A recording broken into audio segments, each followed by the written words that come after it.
তো আজি আমি ফাইনেন্সিয়েল ফৰ্মুলা দেখিবলৈ ট্ৰাই কৰি আছোঁ.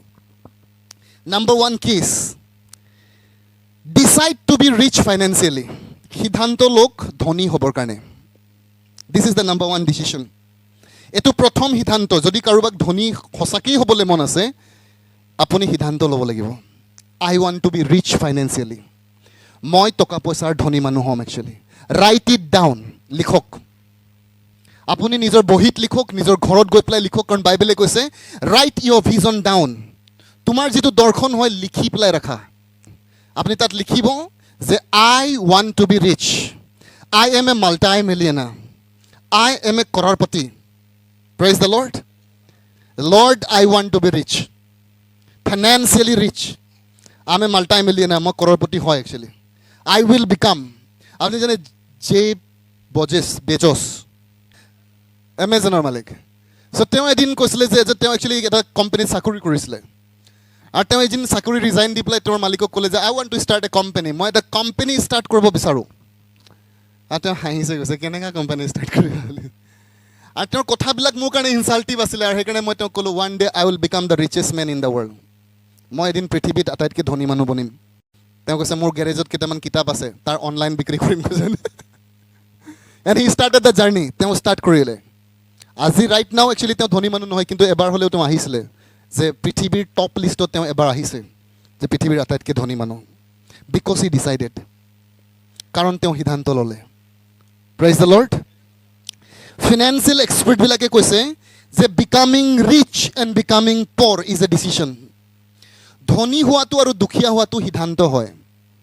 আৰু তেওঁ আমাৰ লোককে কৈছে তোমালোক দুখীয়া হ'বলৈ সিদ্ধান্ত লৈছা, এইকাৰণেই দুখীয়া আছা. আমি ধনী হ'বলৈ সিদ্ধান্ত লৈছোঁ, এইকাৰণে ধনী হৈছোঁ. It's all about decision. Hallelujah. Decision decides destiny. সিদ্ধান্তই আপোনাৰ ভৱিষ্যত নিৰ্ণয় কৰিব. It is not anything. আপোনাৰ বাবাৰ সম্পত্তি, আপোনাৰ এডুকেশ্যন, নাথিং.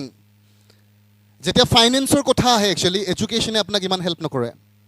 আৰু সেইকাৰণে পৃথিৱীৰ আটাইতকৈ বেছি ধনী মানুহবিলাক স্কুল ড্ৰপ আউট হয় একচুৱেলি. কোনোবা কলেজ ডিগ্ৰী কমপ্লিট কৰা নাই. মই এডুকেশ্যন নালাগে বুলি কোৱা নাই, I am for the education. মই সদায় এডুকেশ্যনৰ পিছত আছোঁ. কিন্তু যদি আপুনি ফাইনেন্সৰ কথাত জানিবলৈ ট্ৰাই কৰে, ডিগ্ৰী আপোনাক হেল্প নকৰে. ৰবাৰ্ট কিয়ছকি তেওঁ কৈছে মোৰ বাবা PhD আছিলে, স্কুলৰ মাষ্টৰ আছিলে, কিন্তু দুখীয়া বাবা আছিলে কৈছে. কিন্তু মোৰ এজন ধনী বাবা আছিলে যিজন এণ্টাৰপ্ৰেনাৰ আছিলে বুলি কৈছে, বিজনেছমেন. আৰু তাৰ পৰাই মই পইচাৰ কথা শিকিলোঁ. এদিন মোৰ বাবাক ক'লোঁ যে স্কুলত পইচা কেলৈ নিশিকায় বুলি কৈছে. তেওঁ কৈছে চৰকাৰে আমাক শিকাব দিয়া নাই. তো পইচা কেনেকুৱা পইচাৰ কথা কেলৈ আপোনালোকে নাজানে? কাৰণ তেওঁ কৈছে আমি চিন্তা কৰিব নালাগে, কাৰণ চৰকাৰে আমাৰ কাৰণে চিন্তা কৰে. আমাৰ পইচাৰ কাৰণে চিন্তা কৰে, কিমান দিব, কিমান ল'ব, কিমান খাবা, কিমান যাবা, চব ডিচিশ্যন গভৰ্ণমেণ্টে লয়, সেইকাৰণে আমাক শিকাব নিদিয়ে. আৰু কৈছে মই পইচাৰ বিষয়ে জানিব বিচাৰোঁ, তেতিয়াহ'লে তুমি সেই বিজনেছমেনৰ ওচৰত যোৱা. আপোনাৰ আৰু বিজনেছমেনৰ মাজত পাৰ্থক্য কি আছে কৈছে? আমি হ'লোঁ একচুৱেলি শিক্ষা দিয়া মানুহ, আমি পইচাৰ কথা নাপাতোঁ, কিন্তু বিজনেছমেন এজন পইচাৰ কথা জানিবই লাগিব কৈছে. আৰু তেওঁৰ কাৰণে সেইকাৰণে গ'ল কৈছে. তেওঁৰ লগৰৰ দেউতা আছিলে, তেওঁৰ বাবা মানে তেওঁৰ বন্ধুৰ দেউতা আছিলে, আৰু তেওঁ গৈ পেলাই তেওঁ ক'লে আই ৱান্ট টু বি ৰিচ, মই ধনী হ'ব বিচাৰোঁ. তেতিয়া তেওঁৰ বয়স 9 বছৰ আছিলে কৈছে. তেওঁ কৈছে যে তেওঁ মোক এটা গেম শিকালে, সদায় গেম শিকাই কৈছে, মন'পলি গেম. এই ঘৰবিলাক কিনি এইফালে নি থাকা, এইফালে নি থাকা, চেছ খেলিবলৈ শিকাই থাকে কৈছে. মই কৈছোঁ মই ধনী হ'ব বিচাৰোঁ কৈছে. সি বহুত দিন মোক শিকাই থাকিলে দিছ এণ্ড দেট. আৰু তেওঁ পিছত মই গম পালোঁ কৈছে ধনী মানুহে এইকেইটা খেলে, এইটো ধনী মানুহৰে ফৰ্মুলা বুলি কৈছে. ৰজা কোনফালে গ'লে মানে মই কোনফালে যাম, কোনটো ঘৰ কোনখিনিত কিনিম, কোনটো হোটেল ক'ত বহাম, এইবিলাক খেল খেলি থাকে সিহঁতে. Praise the lord. আমি কি খেলি থাকোঁ? লুডু. তাৰপিছত ধনী হ'ব খোজোঁ. আমি কেৰম বৰ্ড খেলি থাকোঁ. আপুনি খেলিছেনে খেলা নাই মই নাজানো, কেতিয়াবা এণ্টাৰটেইনমেণ্টৰ কাৰণে খেলিছে, এইটো বেলেগ কথা. এজন ধনী মানুহক মই লগ পাইছিলোঁ ৰিচেণ্টলি, আৰু তেওঁ কৈছে মোৰ ঘৰত মই একচুৱেলি কেৰম বৰ্ড দেখিলে মোৰ জ্বৰ উঠি যায় কৈছে, মানে কাক খুজলি নিচিনা উঠি যায়. এদিন আমাৰ গাঁৱতে বুলি কৈছে ল'ৰাবোৰ খেলি থাকে, বহি থাকে, মই যিমান কষ্ট কৰি ধনী হৈছোঁ, এদিন মই কুঠাৰ মাৰি ভাঙি দিলোঁ কৈছে. সিহঁতি খেলি আছিলে, আৰু এই কেৰম বৰ্ড মই চাব নোৱাৰোঁ, গোটেই দিনটো মানুহক ই বৰবাদ কৰে বুলি কৈছে. 2জন মানে খেলিব, 4জন মানে চাব, আৰু দিনটো তাত থাকিব, নাথিং, একো নাই লাইফত. সেইকাৰণে মই ভাঙি দিলোঁ কৈছে. এতিয়া মানুহবিলাকে কাম কৰে হয়নে, এতিয়া এটলিষ্ট পইচা আছে কৈছে. Praise the lord. তো যদি গেমেই খেলিব মন আছে, অলপ দিমাগৰ খেল খেলিম, চেছ খেল খেলিম, এণ্টাৰটেইনমেণ্টকে খেলক, একো আপত্তি নাই, কিন্তু লং টাইম আমি তাত নলগাম actually. Praise the Lord. Decide to be rich financially, decision, সিদ্ধান্ত ল'ব লাগিব। আপুনি কওক কাৰোবাক, মই এদিন চাবা এইটো গোটেই অঞ্চলৰ ধনী মানুহটো মই হ'ম। তুমি কি অঞ্চলৰ কথা কৈছা? মই ডিষ্ট্ৰিক্টৰ ধনী হ'ম। কি ডিষ্ট্ৰিক্ট? মই অসমৰ ধনী মানুহ হ'ম।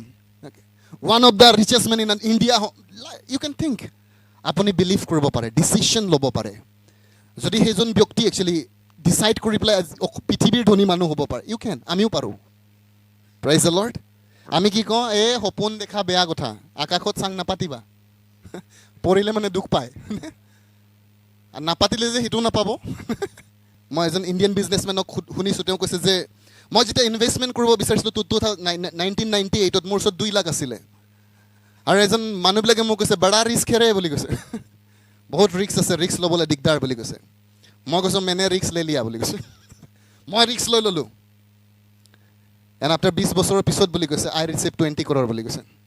সেই 2 লাখ গৈ পেলাই মোৰ 20 কোটি হ'ল বুলি কৈছে। আই ফাউণ্ডেড দ্য বিজনেছ, আৰু one of the business tycoon হয় ইণ্ডিয়াৰ এতিয়া একচুৱেলি। কাৰণ তেওঁলোকে কৈছে যে টেক দ্য ৰিস্ক, ডিচিশ্যন ল'ব লাগিব। আমেন। এতিয়া আমি প্ৰশ্ন কৰিম যে প্ৰতিদিন মানুহ একচুৱেলি ফাইনেন্সিয়েলি ওপৰত কেনেকৈ যায় আৰু ডাউন কেনেকৈ হয়। সদায় অলপ কাম, আমাৰ ৰাইট ডিচিশ্যন আপোনাক সফলতাৰ ফালে লৈ যাব। কাৰণ success is not an event বুলি কৈছে। এইটো এটা ঘটনা নহয়, ইটছ এ প্ৰচেছ। এইটো এটা প্ৰক্ৰিয়া হয়। আজি অলপ কালি অলপ কৰোঁতে আপুনি একচুৱেলি প্ৰক্ৰিয়াৰ মাজেৰে যায়। আৰু তেনেকৈ বুলি কৈছে সদায় অলপ ভুল সিদ্ধান্ত জীৱনত, অলপ ভুল সিদ্ধান্ত। যেনেকৈ ৰাতিপুৱা উঠিলোঁ, একো নিশিকিলোঁ জীৱনটো, মানে দিনটো একো নকৰিলোঁ, কিবা চাবলৈ মন গ'ল, এণ্টাৰটেইনমেণ্ট চালোঁ, কৰিলোঁ, নকৰিলে নাই। মই জাষ্ট পাৰ কৰিলোঁ এদিন 2 দিন। আপোনাৰ জীৱনত টাইম পাৰ হৈ আছে। আজি আপুনি ভাবিছে মই 15 বছৰ আছিলোঁ, ছাডেনলি 20 বছৰ হৈ গ'ল। 20 বছৰ পিছত দেখিলে 25 বছৰ হৈ গ'ল, বিয়া পাতিবলৈ হ'ল। আপুনি গমেই পোৱা নাই, ছাডেনলি এদিন ক'ব দৰা হ'বলৈ হৈ গ'ল। ছাডেনলি এদিন খবৰ আহিব ল'ৰা জন্ম হৈ গ'ল। আপুনি কৈছে পকেট খালী দেখোন মোৰ। No' church, be wise. আমি ৱাইজ হ'ম আৰু ডিচিশ্যন ল'ম। প্ৰতিদিন এটা ডিচিশ্যন ল'ম, I will learn about money, I will learn about God. মই ঈশ্বৰৰ বিষয়ে শিকিম, পইচাৰ বিষয়ে শিকিম, বিজনেছৰ বিষয়ে শিকিম, মই কিবা কেৰিয়াৰ চাব বিচাৰিছোঁ কেৰিয়াৰৰ বিষয়ে শিকিম। এটলিষ্ট অলপ যেতিয়া আপুনি কাম কৰি থাকিব, সেইবিলাক যেতিয়া গোট খাব, এদিন বুলি কৈছে ছাকচেছ আপোনাৰ ওচৰত থিয় হ'ব actually. Amen. Praise the lord. Hallelujah. গতিকে আজি আমি জীৱনত এটা কথা লৈ পেলাই যাম। আজি প্ৰতিটো সময়ত, প্ৰতিটো ছেকেণ্ড, মিনিট, ঘণ্টা যে আমি পাৰ কৰি আছোঁ, ইজ ইট ইনভেষ্টেড? এইটো ইনভেষ্টমেণ্ট হৈছে নে ৱেষ্ট হৈছে? এইটোৱে প্ৰশ্ন কৰিম। মই যে মিনিট, ছেকেণ্ড এইবিলাক পাৰ কৰি আছোঁ জীৱনত, ঘণ্টা, দিন, আজি 1 সপ্তাহ, 2 সপ্তাহ, 1 মাহ, জীৱনত যদি একোৱেই শিকি থকা নাই, মোৰ লাইফৰ কোৱালিটি বঢ়াবৰ কাৰণে যদি মই একোৱেই শিকা নাই, তেতিয়াহ'লে মই টাইম ৱেষ্ট কৰি আছোঁ, বৰবাদ কৰি আছোঁ। কিন্তু যদি দিন আফটাৰ দিন আপুনি বিজনেছ কৰিবলৈ মন আছে, আপুনি ৰাতিপুৱা উঠে, আপুনি ষ্টাডি কৰে, আপুনি টেপ শুনে, আপুনি লিখে, আপুনি কিবা এটা কাম কৰিবলৈ ট্ৰাই কৰে, আপুনি বিজনেছ কৰিব ফেইল হৈছে, আকৌ কৰি আছে, you are on the process to become successful. আপুনি ছাকচেছ হৈ যাব। একো নকৰাকৈ এটা ডাঙৰ ছিক্ৰেট ক'ম মই আজি, চাগে আপুনি জীৱনত শুনা নাই এনেকুৱা। একো নকৰাকৈ কোনেও একো নাপায়। এনেকুৱা ডাঙৰ ছিক্ৰেট মানুহে কেতিয়াবা বুজি নাপায়। একো নকৰাকৈ একো নাপায়, কিবা কৰিব লাগিব। Praise the Lord. Spiritually branded actually আপুনি, স্পিৰিচুৱেলি ব্ৰেণ্ডেড হয় আপুনি। A good relationship with God. Intellectually আপুনি চাৰ্ভ হয় একচুৱেলি। চব কথা নাজানে, কিন্তু যিকেইটা জানে ভালকৈ জানে actually. You have superior ideas, আপোনাৰ ওচৰত ইণ্টেলিজেঞ্চ আছে একচুৱেলি। ইণ্টেলিজেঞ্চ মানে এবিলিটি টু চল্ভ প্ৰব্লেমছ।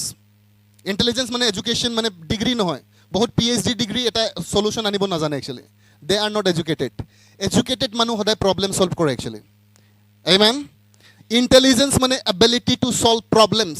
সমস্যাৰ সমাধান কৰা মানুহ একচুৱেলি প্ৰকৃততে ইণ্টেলিজেণ্ট হয়। আমেন। সমস্যা দেখি কান্দা মানুহ কাম নহ'ব। আপুনি নিজকে বনাওক। যেতিয়া প্ৰথমবাৰ ইয়াত জানু আহিছিলে, তেওঁ মোক প্ৰথম ছাৰ্ভিচৰ পিছত এটা কথা ক'লে। সেইদিনাখন মই এটা ৱৰ্ড কৈছিলোঁ actually, don't try to impress people, improve yourself. মানুহক তুমি ইম্প্ৰেছ কৰিবলৈ ট্ৰাই নকৰিবা।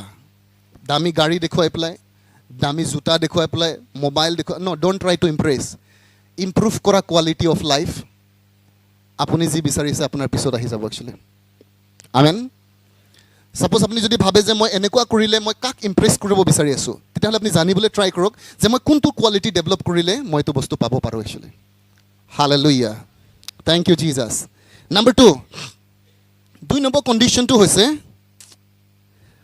তাত যোৱাৰ আগতে মই এটা কথা কৈ দিম দ্য এটিটিউড অফ লাৰ্ণিং যেতিয়া আপুনি ডিচিশ্যন লয় ধনী হ'বৰ কাৰণে আপুনি আৰু এটা সিদ্ধান্ত ল'ব লাগিব কিপ লাৰ্ণিং এবাউট ফাইনেন্স আপুনি পইচাৰ বিষয়ে শিকিব লাগিব You have to understand income, expense, asset, liabilities, এইবিলাক investment কি হয় try to understand বুজিবলৈ try কৰক Hallelujah godly ways বিলাক কি হয় কি ৰাস্তাৰে গ'লে মানে মই ধনৱান হ'ব পাৰোঁ আপুনি বুজিব লাগিব আৰু যদি আপোনাৰ শিকাৰ ইচ্ছা নাই আপুনি জকাৰ হৈ যাব আপুনি জাষ্ট ক'বহে মই ধনী হ'ম কিন্তু একো নিশিকে ইজ এ জকিং একচুৱেলি এইটো জকিং হয় 2 নম্বৰটো হৈছে put spiritual things above earthly things put God first মানে আমি যদি ফাইনেন্সিয়েলি একচুৱেলি কিংডমৰ পৰা ধনৱান হ'ব বিচাৰিছোঁ put God first in life জীৱনত ঈশ্বৰক প্ৰথম স্থানত ৰাখক আপোনাৰ ধন টকা পইচা career what ever resource let it be first god amen Matthew 6:33 কৈছে seek first the kingdom আমি প্ৰথমে ঈশ্বৰ বিচাৰিম আৰু বিশ্বপ আপুনি জে.এন. প্ৰধানৰ টেষ্টিমনি শুনিছিলে যেতিয়া তেওঁ ইয়াত আহিছিলে ওড়িশাৰ 1987 তেওঁ আইএছ আছিল একচুৱেলি কিন্তু তেওঁ সকলো বাদ দিলে শুভবাৰ্তা প্ৰচাৰ কৰিবৰ কাৰণে আৰু ভিখাৰী নিচিনা থাকিলে গৈছে একচুৱেলি এনেকুৱা অৱস্থা হৈ গ'ল যে তেওঁৰ একচুৱেলি গেঞ্জি কিনিবৰ কাৰণে পইচা নাই যেতিয়া সি চাকৰি এৰিছে তাৰ ঘৈণীয়েকে খুব কান্দিছে বুলি কৈছে আৰু তাৰ শহুৰে ফোন কৰি পেলাই কৈছে যে মই তোমাক আইএছ হোৱা দেখি মোৰ ছোৱালীক দিছিলোঁ কৈছে আৰু তুমি এতিয়া চাকৰি এৰি দিলা মই মোৰ ছোৱালীক ঘূৰাই লৈ যাম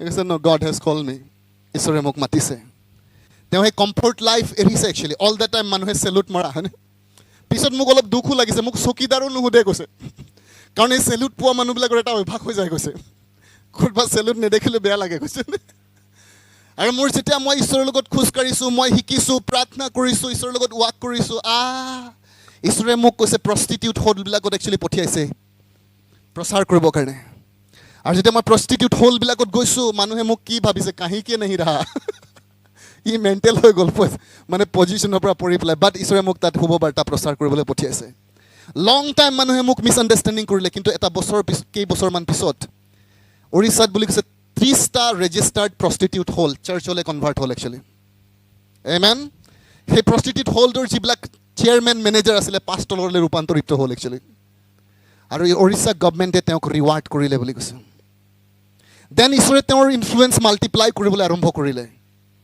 ঈশ্বৰে তেওঁক উঠাবৰ কাৰণে আৰম্ভ কৰিলে যেতিয়া তেওঁ ইয়াত আহিছিলে তেওঁ মোক কৈছে যে তেওঁৰ প্ৰগ্ৰেমত মেবি তেওঁৰ 30 লাখ ফলোৱাৰ আছে বুলি কৈছে তেওঁৰ মিনিষ্ট্ৰীত তেওঁৰ 30 lakhs তেওঁক ফলো কৰে তেওঁলোকৰ নিজৰ মেম্বাৰ্ছ হয় এইবিলাক আৰু এদিন চিফ মিনিষ্টাৰে মোক ফোন কৰি পেলাই কৈছে যে মই এটা কনফাৰেঞ্চত আছিলোঁ আৰু সেইটো আমাৰ এনুৱেল কনফাৰেঞ্চ হয় অলমষ্ট এনেকুৱা মানুহ গোট খাইছে আৰু CMA কৈছে আপোনাৰ মিটিঙত মোক 10 মিনিট কথা ক'বলৈ দিব নেকি পাৰ্মিশ্যন এতিয়া মই যেতিয়া ঈশ্বৰক দেখিছোঁ মোৰ আগে পিছে একচুৱেলি পলিটিকেল লিডাৰ্ছ বিলিয়নাৰ্ছ ঈশ্বৰে লগাই থৈছে বাট ওৱান ডে মোৰ এইবিলাক ইমান ডিজায়াৰ পাম বুলি মোৰ ইচ্ছা নাছিলে বা পাম বুলি মোৰ আশাও নাছিলে বাট I decided to sacrifice everything for my Jesus বুলি কৈছে মোৰ যীশুৰ কাৰণে মই সব ত্যাগ কৰিবলৈ ৰেডি হৈছিলোঁ আৰু যেতিয়া আপুনি ঈশ্বৰৰ কাৰণে তেনেকুৱা ডিজায়াৰ কৰে একচুৱেলি জীৱনত এভৰিথিং ৰিফিউজ কৰিবৰ কাৰণে God will put you in the high place ঈশ্বৰে আপোনাক উঠাব